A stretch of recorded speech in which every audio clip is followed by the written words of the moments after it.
Hello friends, welcome back to spot success. आज के इस लेक्चर में हम इंडिया चाइना की डिफेंस रिलेशंस के बारे में बात करेंगे। बेसिकली जो बॉर्डर्स इशूज़ हैं जो अभी न्यूज़ में चल रहे हैं उनको हम कवर करेंगे और अभी तक जितने डेवलपमेंट्स हुए हैं आपके एग्जाम्स के लिए जो इम्पोर्टेंट हो सकते हैं उसको देखेंगे। चलिए लेक्चर स्टार्ट करते हैं। पिछले कुछ रिसेंट पीक्स में अगर हम देखें लाइन ऑफ एक्चुअल कंट्रोल के आसपास तो इंडियन और चाइनीज़ ट्रूप्स के बीच में फ्रेंड्स फ्यू इंसिडेंट्स देखे गए हैं।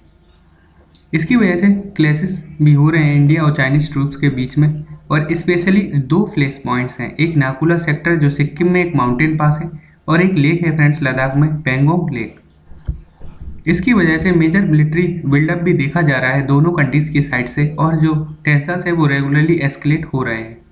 चाइना ने एक्यूज किया है इंडियन आर्मी को of trespassing into its territory और बोला है कि India is unilaterally changing the status of line of actual control in Sikkim as well as in Ladakh. यह फ्रेंड्स दो फ्लैश पॉइंट है जो हमने अभी कॉन्टेक्स्ट में देखा। एक पेंगोंग लेक जो कि लद्दाख में पड़ता है और एक लैंडलॉक्ड लेक है फ्रेंड्स, और नेक्स्ट है नाथुला सेक्टर जो सिक्किम में एक माउंटेन पास है। Friends it is different from Nathula pass जो पिलग्रिम्स के द्वारा यूज़ किया जाता है कैलाश मानसरोवर यात्रा के लिए। कॉन्टेक्स्ट के बाद अब हम इंडिया चाइना के बाउंड्री डिस्प्यूट को डिटेल से देख लेते हैं। इंडिया और चाइना की अगर हम बाउंड्री की बात करें तो नियरली 3488 किलोमीटर लेंथ हो जाती है।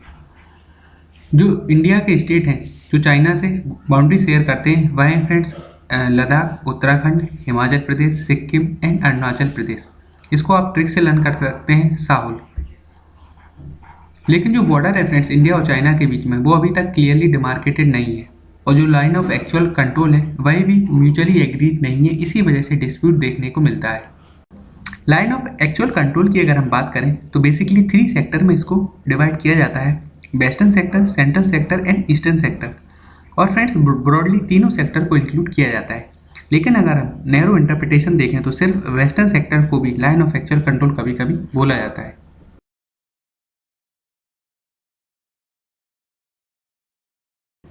लाइन ऑफ एक्चुअल कंट्रोल के अंदर जो एरियाज आते हैं वही भी आप देख सकते हैं।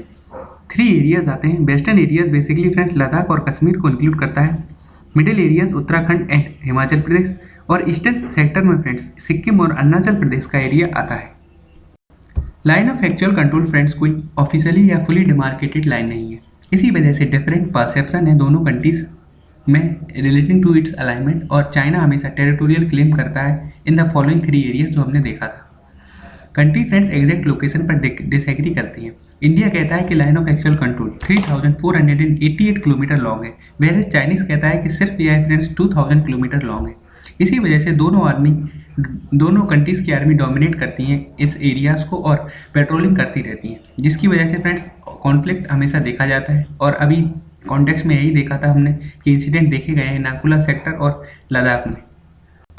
इसलिए फ्रेंड जो बाउंड्री डिस्प्यूट है उसको हम 3 सेक्टर्स में ही जानेंगे, western sector, middle sector and eastern sector. सबसे पहले हम फ्रेंड्स वेस्टर्न सेक्टर या अस्काई चीन सेक्टर को देख लेते हैं। इंडिया और चाइना फ्रेंड दोनों ही डिफर करते हैं। यह जो बाउंड्री लाइन है जो सेपरेट करती है लद्दाख को from Xinjiang province of China. India accuse करता है कि चाइना ने इलीगली ऑक्यूपाई करके रखा है अस्काई चीन एरिया को और कुछ लद्दाख के सदर्न पार्ट को। वेयरएज चाइना कहता है कि जो अस्काई चीन सेक्टर है फ्रेंड्स वह एक्सटेंशन है तिब्बतियन प्लेटू का, और इंडिया क्लेम करता है कि यह एक एक्सटेंशन है लद्दाख प्लेटू का। इस रीजन की बात करें फ्रेंड तो यह मोस्टली इनहेबिटेड है। अब फ्रेंड सिग्निफिकेंस की बात कर लेते हैं इस रीजन की। बेसिकली जो अस्काई चीन है यह इंपॉर्टेंट हो जाता है चाइना के लिए, क्योंकि यह कनेक्ट करता है चाइना के 2 बैकवर्ड प्रोविंस, एक friends Tibet and the other is Xinjiang province. China के पास कंट्रोल रहता है फ्रेंड्स सेकेंड वैली जो आप इमेज में देख सकते हैं, जो 1963 में पाकिस्तान ने चाइना को गिफ्ट किया था। और फ्रेंड जो सकांग वैली है यह गिलगिट बल्तिस्तान का भी पार्ट है। मिडिल सेक्टर की बात करें तो यह फ्रेंड्स लीस्ट कंट्रोवर्शियल एरिया है तीनों ही सेक्टर्स में, and both the side do not have much disagreement over this area. In fact friends यह एक ऐसा एरिया है इंडो चाइना बॉर्डर में जहां पर दोनों कंट्रीज ने एक्सचेंज करके रखा है मैप्स को। ईस्टर्न सेक्टर को फ्रेंड्स हम मैकमोहन लाइन के नाम से भी जानते हैं। जो मैकमोहन लाइन है डेमार्केशन लाइन है चाइना के तिब्बतियन रीजन और इंडिया के नॉर्थ ईस्ट रीजन के बीच में, और इसको 1940 में जब शिमला कन्वेंशन हुआ था फ्रेंड्स तो ब्रिटिश रिप्रेजेंटेटिव जो हेनरी मैकमोहन थे उनके द्वारा साइन किया गया था विद तिब्बतियन रिप्रेजेंटेटिव।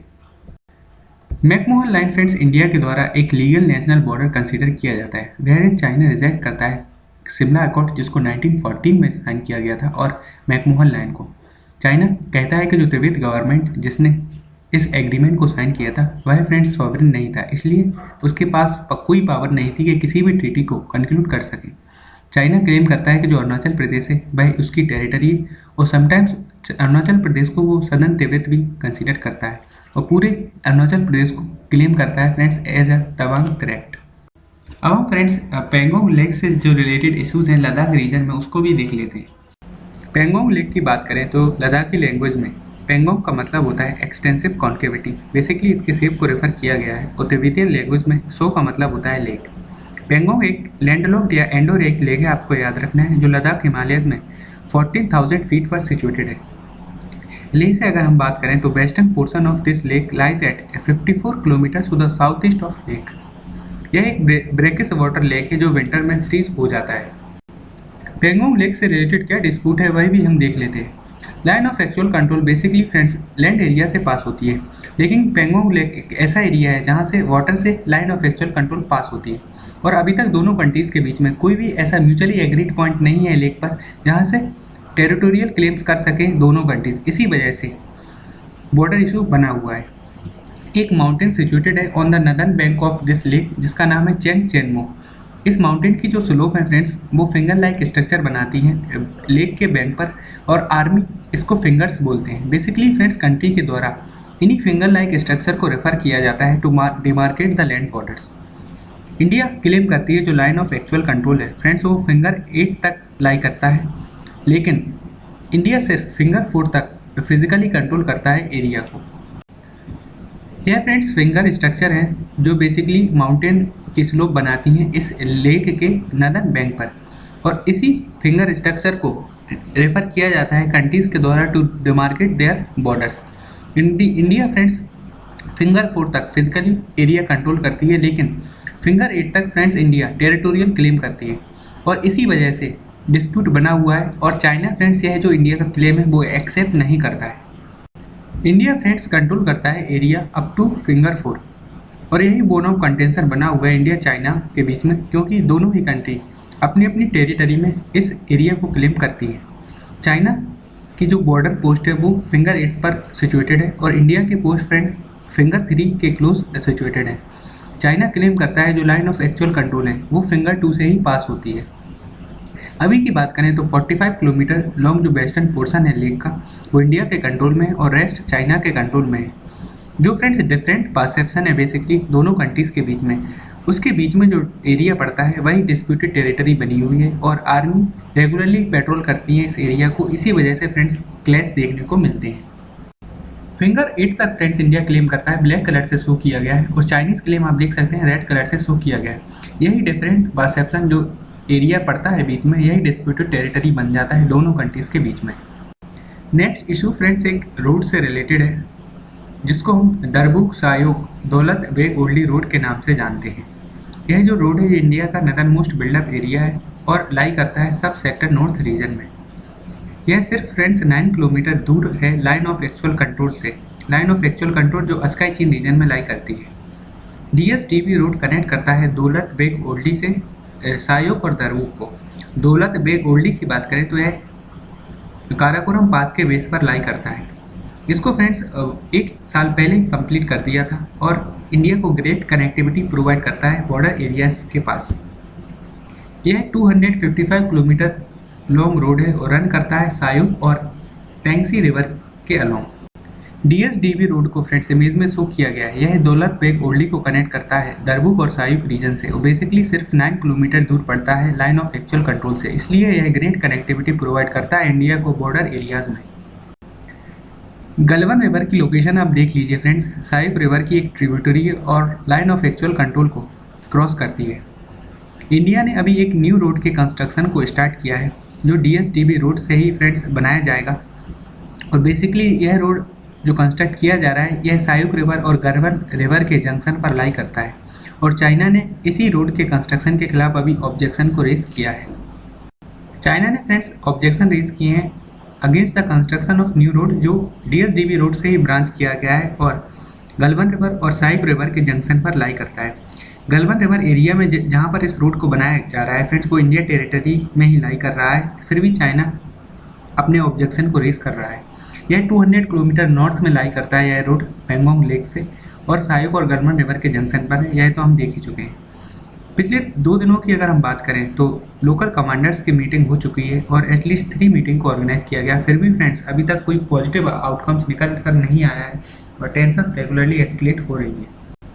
इंडिया ने फ्रेंड चाइनीज एलिगेशंस को स्ट्रेट अवे रिजेक्ट किया है और बोला है जितनी भी एक्टिविटीज इंडिया के द्वारा कैरी आउट की जा रही हैं that are on the Indian side of LAC. और इंडिया ने साथ ही साथ चाइनीज को अक्यूज किया है for causing hindrance in normal patrolling operation. इसलिए फ्रेंड्स दोनों ही कंट्रीज अभी एंगेज हैं to address any immediate issue. Doklam issue के बाद फ्रेंड्स जो अभी रिसेंट इशूज़ निकल के आए हैं वो हमने डिस्कस कर लिए हैं, लेकिन हमारे एग्जाम के लिए इंपॉर्टेंट हो जाता है कि ऐसे कौन कौन से इनिशिएटिव्स हैं जो इंडिया और चाइना गवर्नमेंट ले रही है to resolve their border issues. 1914 में शिमला एग्रीमेंट को साइन किया गया था इंडिया और तिब्बत गवर्नमेंट के बीच में, और इसी को फ्रेंड्स मैकमोहन लाइन के नाम से जाना जाता है और इंडिया इसको लीगल बाउंड्री कंसीडर करता है। लेकिन चाइना शिमला एग्रीमेंट को रिजेक्ट करता है और बोलता है कि Tibet was not a sovereign state and therefore it did not have the power to conclude any treaties. इसी वजह से मैकमोहन लाइन को चाइना के द्वारा रिजेक्ट किया जाता है। 1954 में पंसील एग्रीमेंट को साइन किया गया था इंडिया और चाइना के बीच में, तो इसकी टाइमलाइन आपको याद रखना है।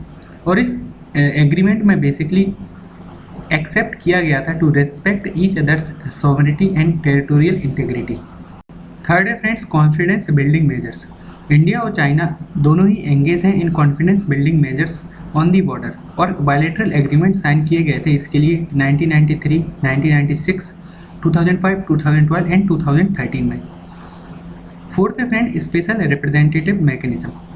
बेसिकली 2003 में इस मैकेनिज्म को स्टार्ट किया गया था इंडिया और चाइना के बीच में, और अराइव किया गया था कि बाउंड्री सेटलमेंट के लिए कंसल्टेशन मैकेनिज्म को चालू किया जा सके और उसके लिए स्पेशल रिप्रेजेंटेटिव्स को अपॉइंट किया जाएगा ताकि फ्रेंड्स डिमार्केशन किया जा सके बॉर्डर्स का। नेक्स्ट है friend agreement on political parameters and guiding principal. 2000 तक आते आते इंडिया और चाइनीज़ गवर्नमेंट ने डिसाइड किया था कि जो बायलैटरल एंगेजमेंट हैं दोनों कंट्रीज़ के बीच में वो बॉर्डर डिस्प्यूट की वजह से अफेक्ट नहीं होने चाहिए। इसलिए 2005 में एक एग्रीमेंट को साइन किया गया जिसका नाम था political parameters and guiding principle for the settlement of India China boundary question. Next है friend working mechanism for consultation and coordination on India China borders. 2012 में इंडिया और चाइना ने एग्री किया था friend on the establishment of this working mechanism for the consultation and coordination on India China border. इस mechanism को basically establish किया गया था कंसल्टेशन और कोऑर्डिनेशन के लिए ताकि इंडिया चाइना के बॉर्डर एरियाज़ को अच्छे से मैनेज किया जा सके। तो इसकी टाइमलाइन आपको याद रखना है फ्रेंड्स। 2012 में वर्किंग मैकेनिज्म को स्टार्ट किया गया था for consultation and coordination on India China borders. हमने देख लिए हैं फ्रेंड्स ऐसे कौन कौन से इनिशिएटिव्स हैं जो इंडिया और चाइनीज़ गवर्नमेंट ने लिए हैं to resolve their border issues. फिर से आप इसकी टाइमलाइन को देख लीजिए, एग्जाम में पूछा जा सकता है। शिमला एग्रीमेंट को 1914 में साइन किया गया था और मैकमोहन लाइन का डिमार्केशन किया गया। देन पंसील एग्रीमेंट को 1954 में साइन किया गया। देन कॉन्फिडेंस बिल्डिंग मेजर्स के अंडर कुछ बायलैटरल एग्रीमेंट्स को भी साइन किया गया। स्पेशल रिप्रेजेंटेटिव मैकेनिज्म को फ्रेंड्स 2003 में स्टार्ट किया गया। 2005 में एक एग्रीमेंट को साइन किया गया on political parameters and guiding principal, और 2012 में जाकर एक वर्किंग मैकेनिज्म को भी स्टार्ट किया गया for consultation and coordination on India China borders. यह था हमारा डिस्कशन इस टॉपिक का, और हमने इस टॉपिक में डिटेल से इंडिया चाइना बॉर्डर इशू को कवर कर लिया है। Thank you very much for listening.